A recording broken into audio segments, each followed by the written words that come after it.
பொதுமக்களே நில்லுங்கள், அதற்குள் என்ன அவசரம்? ஆஃபர் டிஸ்கவுண்ட் என்ற விளம்பரங்களை டிவியில் பார்த்து விட்டாலே உடனேயே பணத்தையும் பையையும் தூக்கிக் கொண்டு நமக்கு லாபம் கிளம்பி விடுவது. முதலில் இந்த எண்ணத்தை மாற்றுங்கள். அவரவர் இடத்துக்கு வாருங்கள்.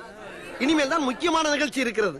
என் அருமை மக்களே, இதோ என்னை நம்பி இருக்கும் இந்த நாட்டு மக்களையும் விளம்பரங்களை நம்பி ஏமாறாமல் சஸ்டைனபிள் முறையில் ஷாப்பிங் செய்ய 10 புதிய குறிப்புகளை சொல்கிறேன். கடைக்கு செல்லும் முன் தேவையான பொருட்களின் பட்டியலை, அதாவது ஒரு ஷாப்பிங் லிஸ்டை தயார் செய்யுங்கள். பட்டியலில் இல்லாத பொருட்களை என்றும் வாங்காதீர்கள். பசிக்கும் போது ஷாப்பிங் செய்யாதீர்கள். காலியான வயிற்றில் ஷாப்பிங் செய்யும் போது தேவையற்ற ஸ்நாக்ஸும் ஜங்க் உணவுகளையும் நீங்கள் அதிகம் வாங்கக்கூடும். கடைக்கு ஷாப்பிங் செல்லும் பொது வீட்டிலிருந்து கைப்பையை கொண்டு செல்லுங்கள். பிளாஸ்டிக் பைகள் அல்லது அதிக விலை வாய்ந்த கைப்பைகள் தவிர்த்துவிட்டு மீண்டும் பயன்படுத்தக்கூடிய பைகளை எப்போதும் கொண்டு செல்லுங்கள். தானியம், மசாலா போன்றவற்றை அதற்கான தேவை இருந்தால் மொத்தமாக, அதாவது பல்காக வாங்குவது நல்லது.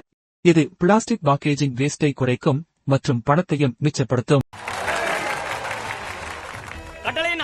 ஒருமுறை பயன்படுத்தும் மற்றும் அதிகமாக பேக்கேஜ் செய்யப்பட்ட பொருட்கள் தவிர்க்கவும். மிக குறைந்த அல்லது மறுசுழற்சி செய்யக்கூடிய பேக்கேஜுடன் வரும் பொருட்களை தேர்வு செய்யுங்கள். சின்ன சின்ன பீஸாக வெட்டப்பட்ட பழங்கள், காய்கறிகள் போன்றவை தவிர்ப்பது சிறந்தவை.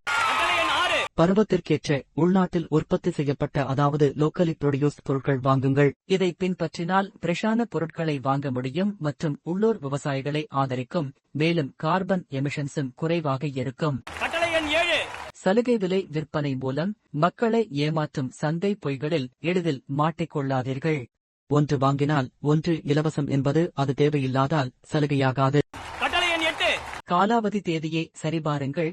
தேவையான அளவுக்கு மட்டுமே வாங்குங்கள். அதிக அளவில் சீக்கிரம் கெட்டு போகக்கூடிய பொருட்கள் வாங்க வேண்டாம். உண்மையான தேவையை பார்த்து திட்டமிடுங்கள். சஸ்டைனபிள் பிராண்டுகளுக்கு ஆதரவளிக்கவும். ஈகோ சர்டிபிகேட், ஃபேர் ட்ரேட் மற்றும் ஒழுங்கு முறையிலான மூலப்பொருட்கள் கொண்ட பொருட்கள் இருந்தால் அவற்றை தேர்வு செய்யுங்கள். கன்வீனியன்ஸ்காக வாங்கும் பொருட்களை தவிர்க்கவும். முன்பே வெட்டிய பழங்கள், ரெடிமேட் உணவுகள் மற்றும் பாட்டிலில் வரும் பானங்கள் அதிக விலை மற்றும் அதிக குப்பை உருவாக்கும். இந்த 10 கட்டளைகளை நாம் பின்பற்றினால் நம் நாடு செழிக்கும், வளம் கொளிக்கும். சூப்பர் மார்க்கெட் போன்ற எதிரிகளை நினைத்து நாம் கவலைப்பட வேண்டியதில்லை. சந்தோஷமாக வீட்டுக்கு செல்லுங்கள். நன்றி, வணக்கம்.